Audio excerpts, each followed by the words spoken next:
Le président de la République, les députés nationaux, le vice-premier ministre, les premiers ministres, les sénateurs, eh bien, ça, c'est une organisation politique qui donne un sens dans l'époque actuelle. Parce que ça donne un sens pour les marches, pour la bonne marche d'une idée, d'une société quelconque. Et mais bien, avant tout, avant cette époque, avant cette génération, avant cette organisation, on aimerait bien savoir comment s'organiser l'Afrique avant l'arrivée des Hommes Blancs. Eh bien, je crois qu'avant l'arrivée des Hommes Blancs, nos ancêtres, ils avaient leur organisation politique et traditionnelle qui était sans doute contraire à cette organisation politique moderne. C'est de ça qu'on parle aujourd'hui avec notre invité du jour. Il s'appelle Monsieur Grace Bouchak, il est politologue. Avec lui, on va parler tout autour de ce sujet qui est purement historique. Monsieur Grace Bouchak, je vous dis bonjour.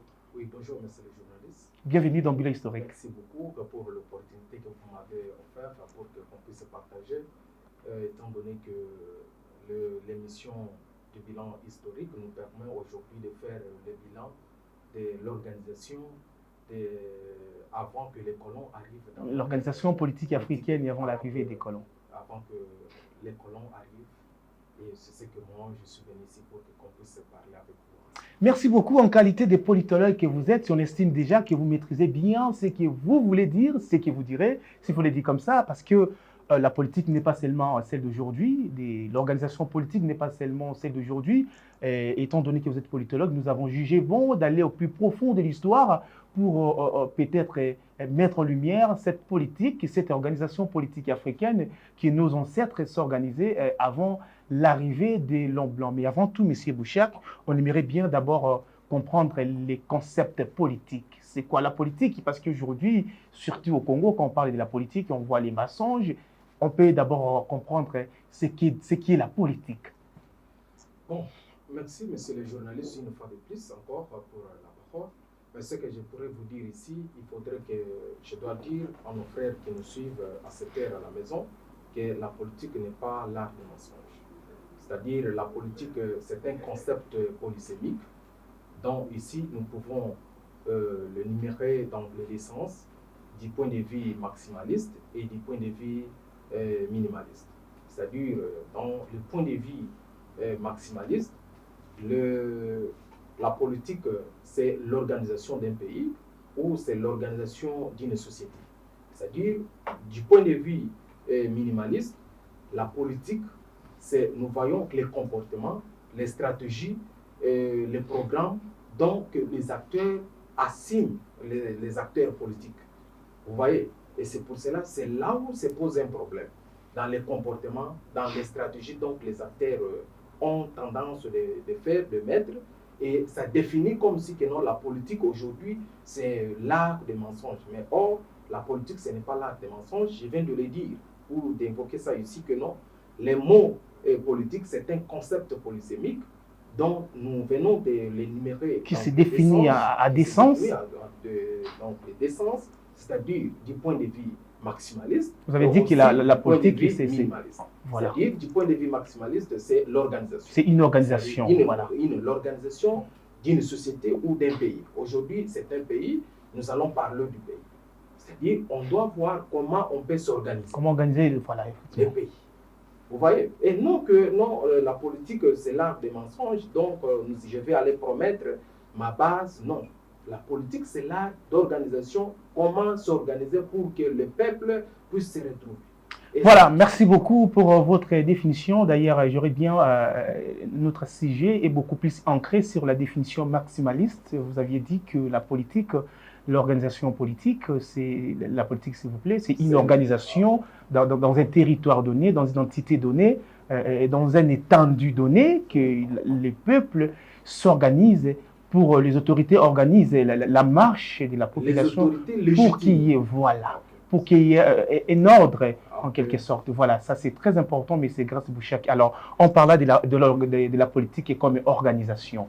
Avant l'arrivée de cette politique moderne aujourd'hui, que nous avons les présidents de la République, nous avons les premiers ministres, nous avons les députés nationaux, qui est question d'organiser l'entité là où vivent les gens. Avant cette politique moderne, nos ancêtres africains à l'époque, ils s'organisaient comment? Est-ce qu'il y a eu aussi un président comme aujourd'hui à l'époque? Est-ce qu'il y a eu un député, un premier ministre à l'époque? Comment s'organisait cette politique africaine avant la politique actuelle? Oui, merci. Auparavant, il y avait l'organisation politique, dont il y avait un chef, donc on appelait l'empereur. Et l'empereur était entouré de ses membres, dont nous appelons autrement... L'empereur, il dirigeait un pays? Non, il dirigeait les royaumes, les empires. Les empires. Ok, les empires. Et il dirigeait les empires. Lorsqu'il dirigeait les empires, leur définition étant qu'un pays. Vous voyez? Donc l'empire, les empires représentent les pays, comme les pays Ok. C'est-à-dire, il y avait les empires, les royaumes. Les royaumes et tout ça. Vous voyez, il y avait de l'organisation. Maintenant, ces gens-là étaient entourés de leurs collaborateurs. C'est-à-dire, il y avait des conseillers, aujourd'hui que nous appelons conseillers, mais à l'époque, on les appelait des sages.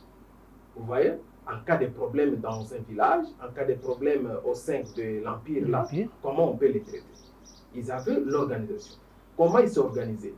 Comme aujourd'hui, nous avons des conseillers des chefs de l'État. Aujourd'hui, nous avons le président de la République. Il a ses conseillers. Il a ses conseillers qui lui sont entourés. Et à l'époque, on les appelait des sages. Ce sont des sages qu'on les appelait les sages. C'est-à-dire, cette organisation-là, il y avait l'empereur qui était là à la tête. Et aussi, y compris ses membres et ces sages-là. Ces sages-là, ce sont des membres de la famille, les chefs de la famille. Et ce n'est pas n'importe quel chef de la famille dont on peut sélectionner étant que sage d'un l'empereur non plus. C'est-à-dire, on choisissait, on recrutait, on passait au recrutement pour... Ok. C'est-à-dire, depuis, on savait que dans telle famille, dans tel village, il y a telle famille dont nous pouvons cibler.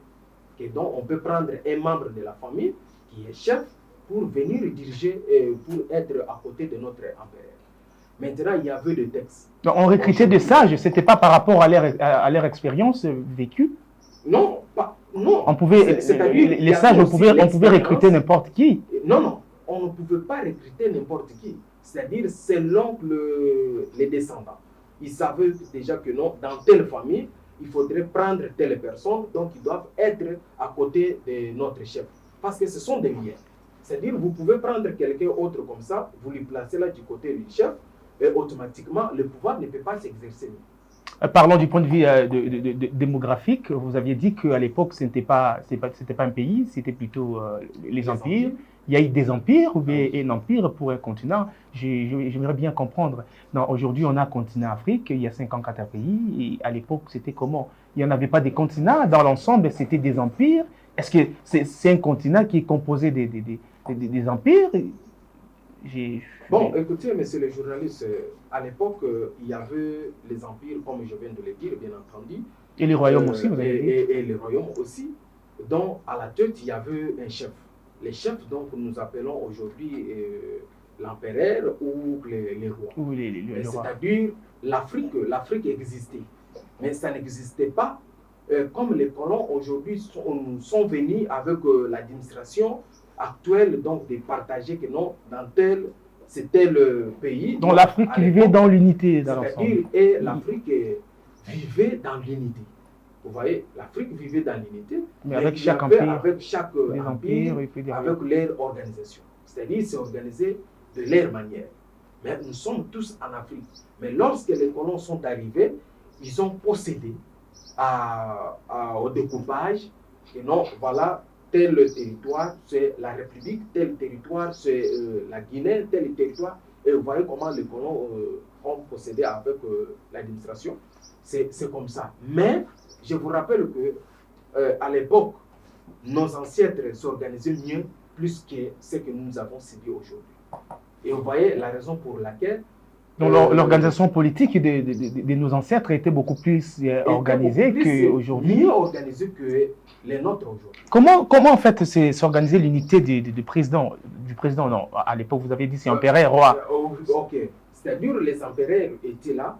Les sages comme les conseillers aujourd'hui. Les sages étaient là comme des conseillers. Est-ce qu'il y a eu de premiers ministres et de ministres? Non, écoutez, ça, c'est quelque chose qu'on nous a imposé.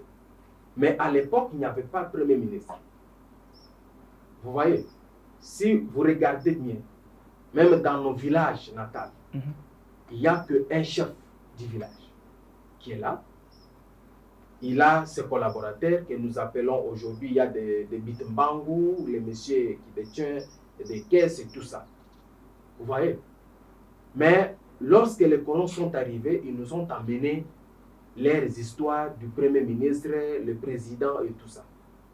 Mais quand vous regardez, à l'époque, il n'y avait que les chefs. Le chef est là, entouré de ses collaborateurs, c'est-à-dire entouré de ses sages. Ce sont des sages, aujourd'hui, quand il y a un problème au village, ce sont des sages, on va appeler tel sage, non, il y a un seul problème qui s'est arrivé, qu'est-ce que nous pouvons faire?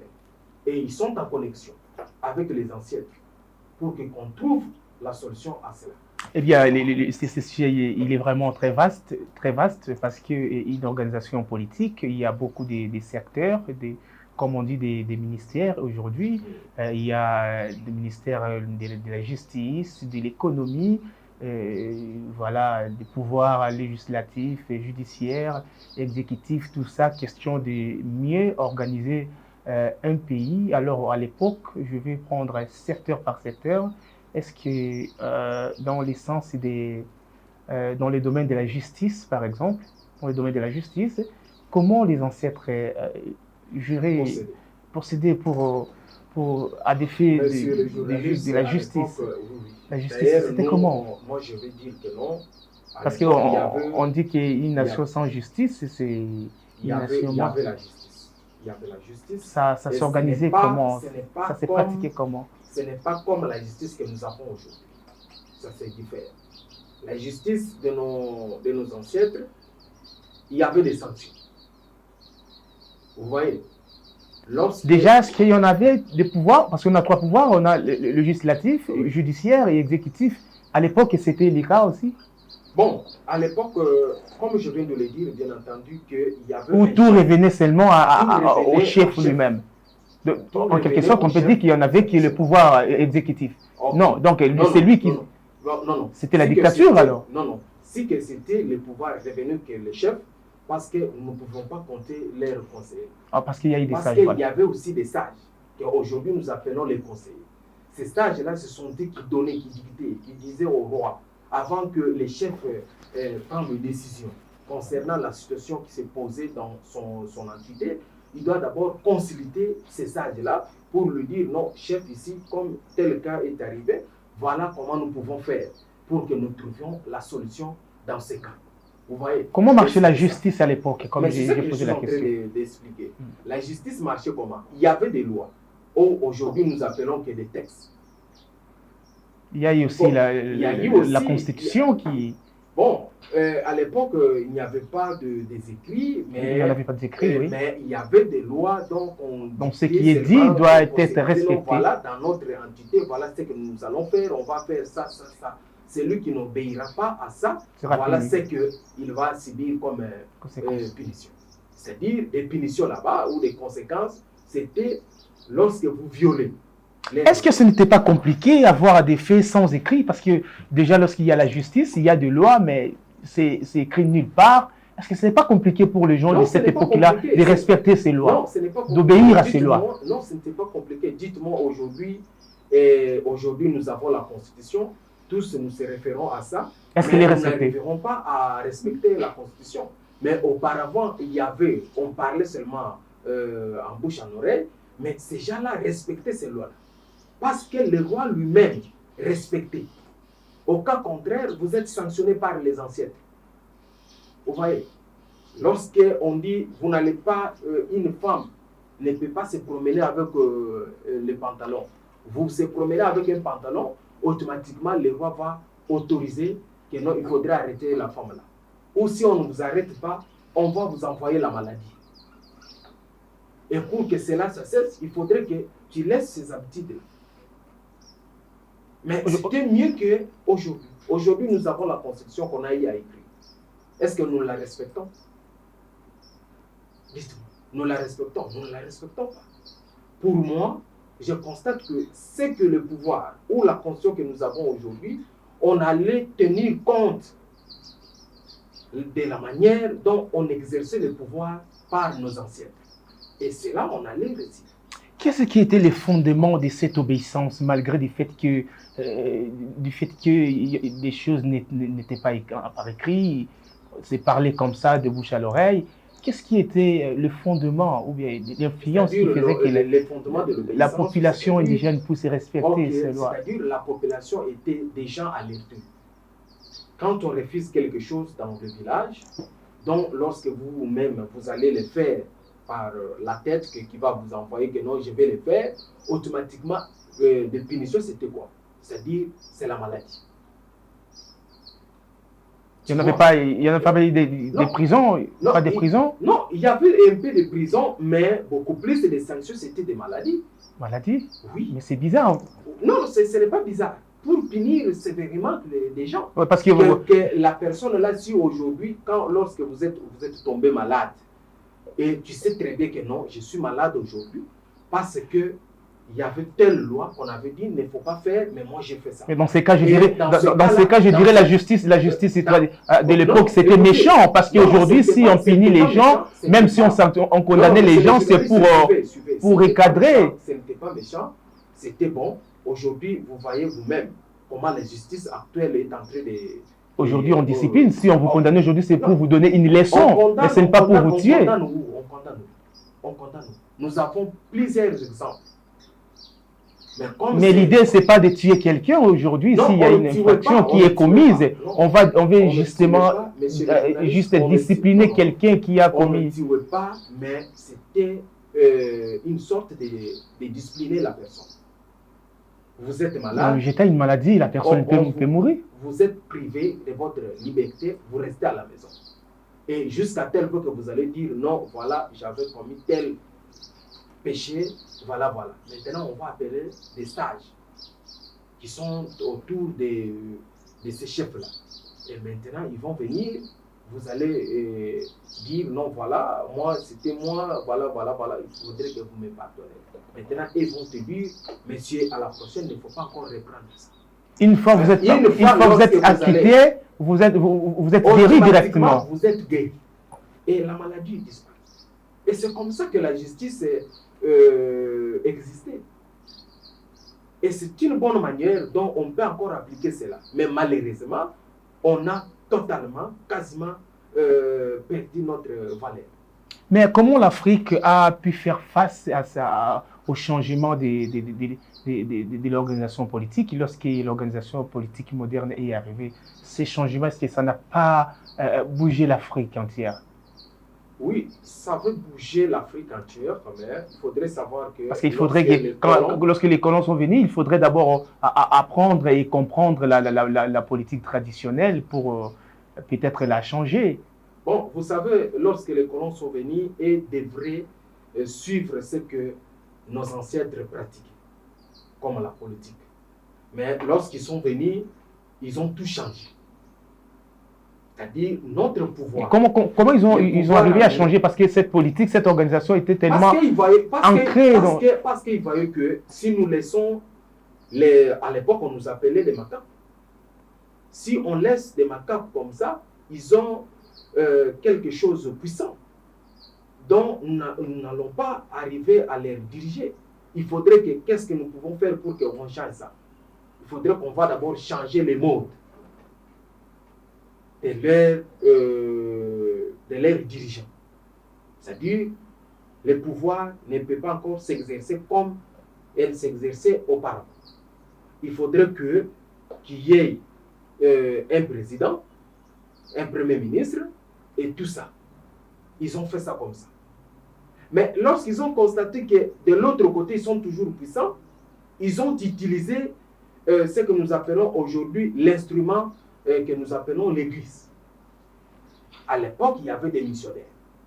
Et ce sont des missionnaires qui sont venus avec la question de la Bible pour neutraliser. Donc, ils ont cherché d'abord à comprendre l'Africain, sa politique, son organisation. Après l'avoir compris, c'est alors qu'ils ont utilisé. Ils ont utilisé l'instrument l'Église de pouvoir neutraliser tout ce que l'Afrique avait. Et des conséquences aujourd'hui. voilà, aujourd'hui, nous tâtonnons. Nous partons, nous les suivons encore là-bas pour qu'ils viennent encore, pour que les choses... Donc vous voulez dire que l'Afrique n'avait pas compris la politique moderne? Non, l'Afrique avait compris. Nos ancêtres avaient compris que nos gens ici sont venus pour nous neutraliser, mais nous n'allons pas céder. Donc vous dites que l'Afrique est en train de tâtonner, c'est ce que vous aviez dit. C'est-à-dire que l'organisation politique, et aujourd'hui, même les présidents africains, ils n'ont pas la maîtrise de cette organisation politique moderne. Si vous allez me comprendre, vous me donnez un peu du temps que je puisse m'exprimer. Oui, parce que vous aviez dit que voilà, des conséquences, nous sommes en train de tâtonner, c'est-à-dire que même le président... Je n'ai pas dit que nous sommes en train de tâtonner. C'est-à-dire, à l'époque, lorsque les colons sont venus, ils ont étudié d'abord l'Afrique. Ils ont compris l'Afrique, la force que l'Afrique avait. Maintenant, pour qu'elle s'impose, il faudrait neutraliser complètement la force que l'Afrique avait. Entre autres, ce sont des chefs. L'organisation... Quelle était cette force qu'on devrait neutraliser? La force religieuse, spirituelle, la spiritualité?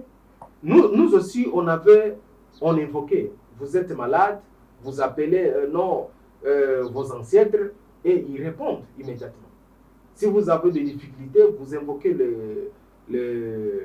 vos ancêtres. Est-ce que ce n'était pas compliqué? Non, ce n'était pas compliqué, surtout dans ces domaines de la médecine, parce qu'aujourd'hui, je peux avoir le mot des têtes, il suffit de sortir au coin à la pharmacie, j'achète des médicaments et puis je me soulage. Est-ce que ce n'était pas compliqué, surtout dans ces domaines de médecine, de la médecine? Ce n'était pas compliqué. Et vous savez, à l'époque, les gens tombaient malades. Et vous savez comment ils guérissaient. Vous savez. C'est-à-dire, vous êtes malade, le chef de la famille va se tenir, il va aller, il demande aux ses ancêtres que nous voilà, nous avons un cas chez nous à la maison, il y a bien les grands frères ou notre frère qui est malade. Là, je vous donne raison parce que nos ancêtres vivaient très longtemps. Nos ancêtres vivaient très longtemps. Et ils avaient 90 ans. Ils avaient la puissance. Mais si ça continuait ainsi jusqu'à aujourd'hui, nous, on allait être puissants que les colons. Mais lorsqu'ils ont compris que non, voilà, les macaques n'ont pas le niveau des tigres, mais ils ont un dieu qui est tellement puissant, il faudrait neutraliser, mettre des barrières. C'est-à-dire que l'Africain était fort, même dans le domaine politique, religieux. Oui, parce que l'Afrique, les ancêtres s'organisaient. Et je viens de le dire ici que non, on avait des chefs, et ces chefs-là, c'était entouré des sages, aujourd'hui qu'on appelle comment on les appelle, les conseillers du président de la République. Et vous voyez, c'était l'administration à l'époque. Maintenant, lorsqu'ils sont venus, parce que nous à l'époque, on n'écrivait pas, mais on parlait seulement en bouche comme ça, ils sont venus, ils ont dit que non, les Africains sont tellement forts plus que nous, pour comment on peut les intercaler, pour que leur puissance ici ne puisse pas encore avancer et nous, on prend des devants. Vous voyez, ils ont appliqué la politique, ils ont utilisé l'église. Ils sont venus avec la Bible. Lorsqu'ils sont venus avec la Bible, nos ancêtres ne prenaient pas ce Bible. Ils ont refusé catégoriquement. Et c'était passé par la force. Quand vous refusez, quand vous êtes là, on vous donne la Bible, vous refusez, et on vous coupe les mains. Et lorsque moi je vais comme ça, je ne peux pas accepter aussi que non qu'on me coupe mes mains. J'accepte et je prends la vie. Et voilà comment... C'est-à-dire que vous voulez dire que même la religion, la religion a été imposée en Afrique. Même la religion était imposée en Afrique. On en a parlé récemment ici dans Villa Historique avec nous. Aujourd'hui, nous sommes aveuglés de l'Église. C'est-à-dire, on nous donne des passages bibliques, non, voilà, tout ça. Mais auparavant, nos ancêtres priaient aussi. Je me rappelle que je suis avec Grace Bouchak, qui est politologue, on parle de l'organisation politique en Afrique avant l'arrivée de l'homme blanc ou encore avant l'arrivée de cette organisation politique moderne que nous avons aujourd'hui. Il y a président, premier ministre, des conseillers et c'est avec lui qu'on discute ces sujets très complexes qui d'ailleurs va éveiller beaucoup de personnes partout. Vous nous suivez à travers le monde. Monsieur Grace Bouchak, je vous reviens. Quels sont les avantages de cette organisation politique de l'époque et aujourd'hui? Quels sont les avantages que nous regrettons aujourd'hui dont cette organisation politique actuelle doit peut-être adopter pour stabiliser, donner l'équilibre à cette société africaine aujourd'hui? Bon, monsieur le journaliste, il y a des valeurs à adopter. Oui, il y a des valeurs à adopter et il y a aussi des valeurs dont on ne peut pas vraiment adopter. C'est-à-dire, il y en a. Et donc, qui peuvent aller avec des réalités que nous avons aujourd'hui. Effectivement. Vous savez, comme je viens de le dire, par rapport à nos textes que nous avons, ils doivent posséder, ou ils devraient posséder à l'organisation politique de nos ancêtres. Vous voyez, chez nous, il n'y a pas un président et vice-premier ministre. On devrait avoir un président. C'est lui qui va être redevable devant la population. C'est lui donc la population qu'on a confié les mandats. Et ce n'est pas au Premier ministre. Ce sont des questions donc aujourd'hui on devait poser. Chez nous, on n'a qu'un seul chef. On n'a pas de chef. Est-ce que pour avoir des chefs à l'époque des empereurs et des rois, comme vous avez dit, on passait par la voie électorale comme aujourd'hui, il faudrait que la population fasse l'élection, vote le président, le roi. C'était comment? Non, écoutez, c'était comment? Il y avait aujourd'hui, moi je suis chef. Dans notre famille, je suis Mouchilele. Mais vous parlez de quel chef? Parce que vous parliez des empereurs et des rois oui, à l'époque. C'est-à-dire à l'époque, c'est-à-dire vous êtes pour devenir empereur ou bien roi, vous serez choisi par le peuple. Non, il y avait dans chaque famille, dans chaque société, à l'époque, ils savaient que non. Ils avaient une famille où des rois. Une famille dont il y avait des rois. C'est-à-dire, quand moi je suis chef aujourd'hui, je suis en train d'exercer mon mandat, je vois que non, je suis presque au bout, à la fin de mon mandat, il y a déjà une personne qui est déjà préparée. Toujours dans ma famille. Ce n'est pas encore dans une autre famille. Est-ce que ce n'était pas en quelque sorte une dictature à l'époque? Parce qu'aujourd'hui, tout le monde peut accéder. Non, ce n'était pas quelque chose de dictature. Oui, parce qu'une ce n'était pas parce que vous savez, avec cette organisation, aujourd'hui, il y avait le peuple vivait mieux que par rapport à aujourd'hui. C'est par là que je veux vraiment... Quelle était la magie de cette organisation qui faisait en sorte qu'il y ait la tranquillité, il y ait la paix, il y ait l'équilibre? Quelle était cette magie qu'aujourd'hui on doit... Parce que nous sommes sans ignorer que la politique actuelle, surtout en Afrique, il y a toujours du désordre, mais c'est... Quelle était cette magie qu'on doit adopter? Nous sommes les Bantous. C'est-à-dire, un Moutou doit, avant de prendre le pouvoir, il doit être lié avec ses ancêtres. Si vous n'êtes pas lié avec les ancêtres, vraiment, je ne sais pas de quoi vous êtes là en tant que chef. Comment vous allez appeler ces ancêtres-là pour qu'ils puissent vous apprendre? Bah, mais on n'est pas forcément obligé d'appeler les ancêtres pour diriger les pays. C'est le peuple qui va choisir, et bah, je suis président de la République. C'est le peuple qui va choisir, mais il faudrait aussi savoir que non, les pouvoirs, nous sommes les Bantous.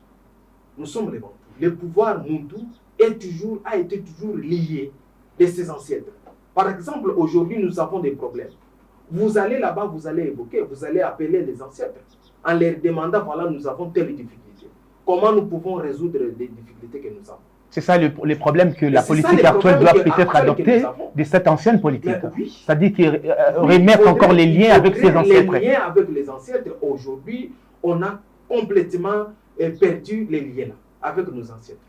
Et on a adopté on a des grandes églises et il y a déjà une religion qui nous suffit. Il y a tant d'églises aujourd'hui, nous avons des problèmes. Aujourd'hui, dans notre pays, particulièrement ici en République démocratique du Congo, des problèmes que vous connaissez, que moi je connais. Est-ce que depuis qu'on a eu à faire des prières, des jeûnes et des prières, des 100 jours, des 45 jours, est-ce qu'il y a des solutions?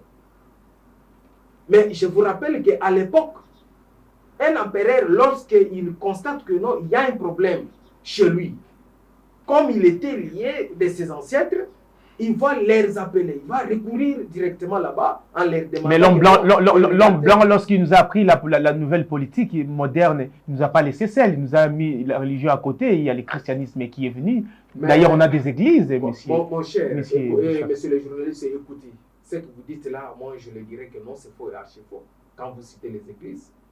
Et d'ailleurs, ceux qui nous suivent peuvent dire que non, moi je ne prie pas. Mais chaque entité ou chaque groupe de personnes ont l'air Dieu qu'ils sont en train de prier. Je peux emprunter aujourd'hui que chaque un exemple. Société Écoutez, je peux emprunter un mot aujourd'hui, un exemple, toujours ici, heureuse mémoire, monsieur le président Mobutu, qui avait effectué un voyage au niveau de la Chine. Donc, d'aller se raconter avec son homologue à l'époque Mao. Vous savez pourquoi Mobutu avait dit que non, les retours à l'authenticité? Vous le savez? Mais c'est ça la question qu'il faudrait se poser. Mais pourquoi?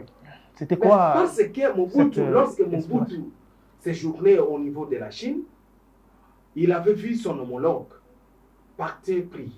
Mobutu a dit aussi que non, je vais vous accompagner pour que je puisse prier aussi. Mais son homologue, il lui a dit non, mais c'est Mobutu, vous n'avez pas le droit de prier ici. Et vous savez, ce n'est pas votre Dieu. Non, écoutez. Celui-ci n'est pas votre Dieu. Vous savez comment l'esprit de Mobutu, comment Mobutu était. Mobutu a forcé, a dit, il faudrait qu'on va aller, je vais aussi prier. Et avec les forcements de Mobutu, mais M. Mao lui a dit que non, M. Mobutu, vous pouvez prier ici, mais il n'y aura pas une solution. Il ne saurait pas exaucer. Ok. Mais il faudrait que vous rentrez encore au Zaïre. Parce que vous ne faites pas lien à ces dieux d'ici. Ok. Si vous arrivez au Zaïre, vous priez, vos ancêtres vont vous répondre à vos besoins. Mais ici, vous passez votre temps inutilement. Et c'est la raison pour laquelle M. Mobutu avait dit le retour à l'authenticité. Mais quand vous dites ça, vous savez que les gens qui sont en train de vous suivre à la maison maintenant peuvent vous dire que vous êtes en train de blasphémer parce qu'on dit qu'il n'y a qu'un seul Dieu. Quand vous dites que la Chine avait l'air Dieu et que l'Afrique, chaque société a son Dieu. Mais si vous arrivez en Chine, ces épines dorsales, spirituelles, je ne vous pas la parole, mais arrivez en Chine et demandez aux Chinois que vous priez quel Dieu. Nous savons tous qu'il n'y a qu'un seul Dieu, que tout ce que nous prions. Mais Dieu avait déjà donné chaque race comment ils peuvent prier. Mais ce n'est pas la manière que les colons peuvent venir nous apprendre comment on prie. On ne veut pas vraiment apprendre ces côtés religieux, mais on parle beaucoup plus de l'organisation politique ancienne en Afrique. Comme j'ai posé la question à savoir quelles sont des valeurs à adopter de cette ancienne politique qui est en Afrique et qui aujourd'hui, cette politique moderne. Mais il faudrait savoir que qu'on ne puisse pas encore avoir un premier ministre. Chez nous, on n'a qu'un président. Il a un rôle à jouer. Le Premier ministre, c'est le chef du gouvernement. Lorsque vous demandez c'est-à-dire le Premier ministre n'est pas élu par le peuple. Vous voyez? Mais tout le monde qui doit diriger, les responsabilités-là doivent revenir au président de la République parce que c'est lui qu'on a donné les mandats par le peuple. C'est le peuple qui a donné les mandats au président de la République. Ah bah, c'est le président qui nomme toujours... Comment aujourd'hui les premiers ministres peuvent engager ou endosser la responsabilité devant l'Assemblée nationale ou de définir la politique publique? Parce que le Premier ministre n'était pas élu. C'est lui qui était tenu, c'est le président de la République. C'est-à-dire, c'est lui le chef. Et c'est lui qui ne doit pas travailler seul. Vous aviez dit qu'à l'époque, il y a eu des sages. Le président ne doit pas travailler seul, vous le savez. Mais le président, à son entourage, il a les conseils. Donc, vous n'avez pas trouvé l'importance ou l'utilité d'avoir un Premier ministre? C'est-à-dire, moi, je parle dans le contexte de notre organisation. Quelle organisation? De nos ancêtres. Non, mais aujourd'hui, vous proposez qu'aujourd'hui... Même aujourd'hui, on allait adopter cela pour qu'on puisse mieux aller avec... vous êtes politologue, vous connaissez que le Premier ministre, c'est un chef de gouvernement. S'il n'y a pas de Premier ministre, qui dirige le gouvernement? Je sais que non, c'est le Premier ministre qui est le chef du gouvernement. Alors, s'il n'y a pas un Premier ministre... Ce que moi je pourrais vous dire, étant que politologue de formation, la constitution que nous avons, elle a été imposée. C'est-à-dire qu'on n'avait pas vraiment suivi l'exercice du pouvoir qui exerçait à l'époque de nos ancêtres. C'est-à-dire qu'il faudrait qu'on tienne compte des réalités de nos ancêtres pour qu'on puisse mettre notre constitution qui est adaptée et qui est adoptée de nos réalités. Qu'est-ce qu'il faut changer dans le domaine de la justice aujourd'hui? Aujourd'hui, dans le domaine de la justice, c'est ce que moi je pourrais dire qu'on peut aussi changer, c'est au niveau de ceux qui gèrent la justice, c'est-à-dire ces acteurs. Moi, je pense qu'ils doivent passer, ils doivent être les liens. C'est-à-dire quoi? À l'époque, pour que tu sois conseiller du président de la République, il faudrait que tu sois dans une famille dont il y a une famille royale. Liens. Non, pas dans une famille royale. Okay. Ce n'était pas dans toutes les familles qui étaient des familles royales. C'est-à-dire, des membres qu'on prenait de gauche à droite, il y avait des familles dont on faisait référence d'aller prendre des membres là-bas pour qu'eux, ils soient à côté du chef. C'est-à-dire, c'est la même manière dont aujourd'hui on peut encore procéder de la même sorte. Que non, avant que tu sois,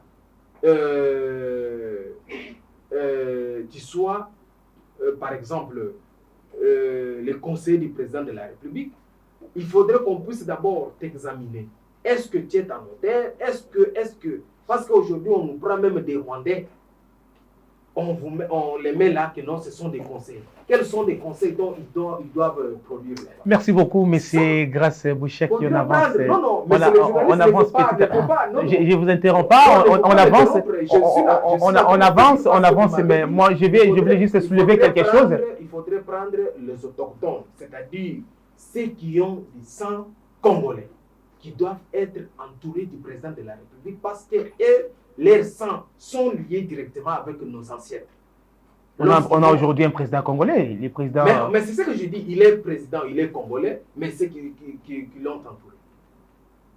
Donc, si nous allons vous voulez dire que ce sont les gens qui entourent le président, le fait qu'il ne soit pas, le fait qu'il ne soit pas des Congolais, qu'il y a un problème dans la société. C'est vous qui le dites. Voilà.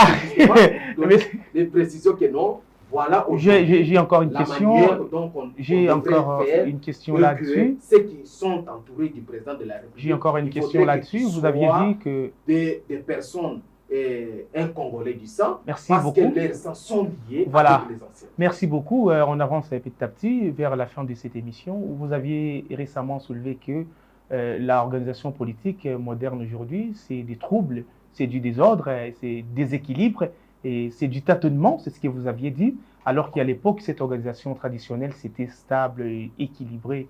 Alors, vous êtes politologue, c'est ce que vous étudiez. Vous n'êtes pas aussi seul. Il y a des politologues qui sortent dans des universités des années aux années. Mais pourquoi vous qui étudiez la politique, vous n'arrivez pas à stabiliser cette politique moderne? Qu'est-ce qui ne va pas?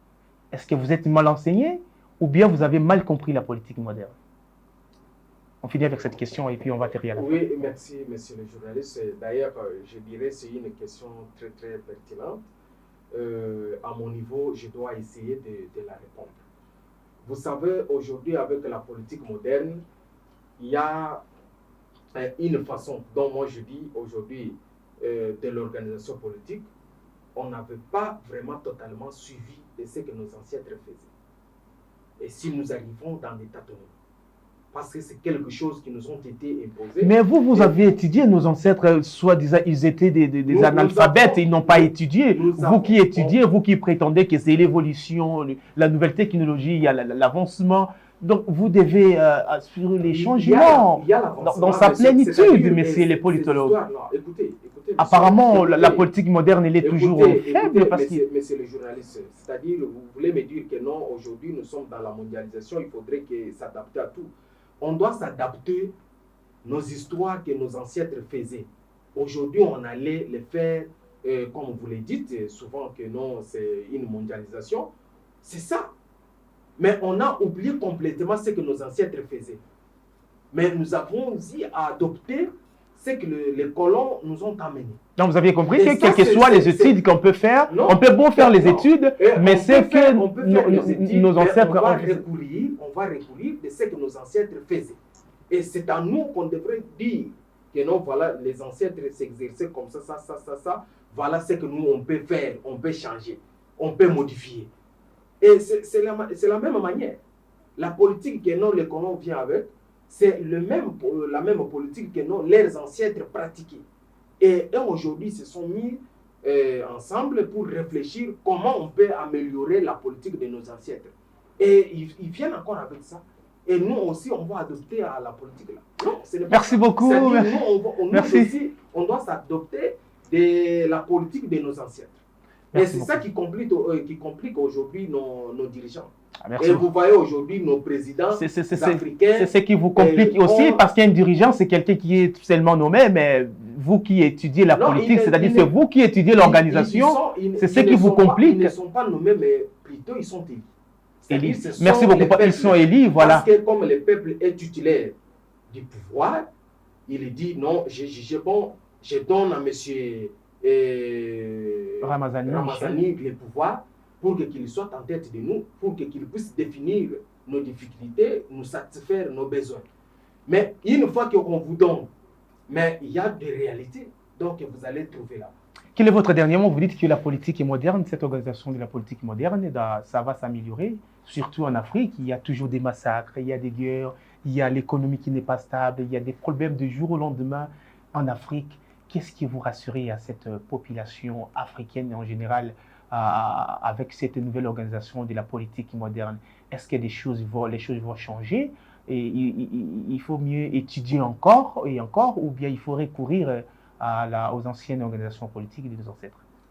Oui, ce que moi je peux dire à nos frères africains, étant qu'Africains aussi, et particulièrement aussi aux Congolais, et que nous croyons qu'un jour l'Afrique va changer. Comment l'Afrique va changer? C'est-à-dire nous allons adopter les systèmes dont l'organisation que nos ancêtres pratiquaient. C'est-à-dire vous allez recourir à l'authenticité. D'améliorer. Vous martelez toujours sur les recours à l'authenticité. D'améliorer ce que nos ancêtres faisaient. En étant comme ça, en faisant cela, vous saurez que vous voyez que non, la politique doit changer et tout ce que nous sommes en train de subir, et ça doit cesser. Parce que c'est quelque chose... Vous avez étudié, vous avez fait des études, vous avez étudié l'État, la politique, parce que l'État, c'est l'organisation, mais vous avez compris, enfin, après avoir étudié, que l'organisation ancestrale, c'était toujours beaucoup plus authentique et puis organisée que la politique moderne. Ah oui, également. Oui, également. C'est-à-dire, même la politique dont nous pratiquons aujourd'hui, c'est une politique... qui ne donne pas, qui apporte pas des solutions à des problèmes, qui augmente des problèmes en problème. Qui n'a rien à voir avec nos réalités que nous avons aujourd'hui. C'est un sujet vaste et on va en continuer prochainement. Merci beaucoup à vous qui étiez nombreux pour suivre votre émission Bila Historique. Aujourd'hui, on a parlé d'un sujet très complexe avec un politologue des formations. Il est politologue à l'Université pédagogique nationale et il a appris la science de l'État. Aujourd'hui, on a parlé avec lui de l'ancienne organisation politique en Afrique avant l'arrivée de l'homme blanc. Vous étiez nombreux à apprendre et à explorer les passés dans ce sujet et je vous espère qu'on va se retrouver encore au prochain numéro de cette émission. On se dit au revoir.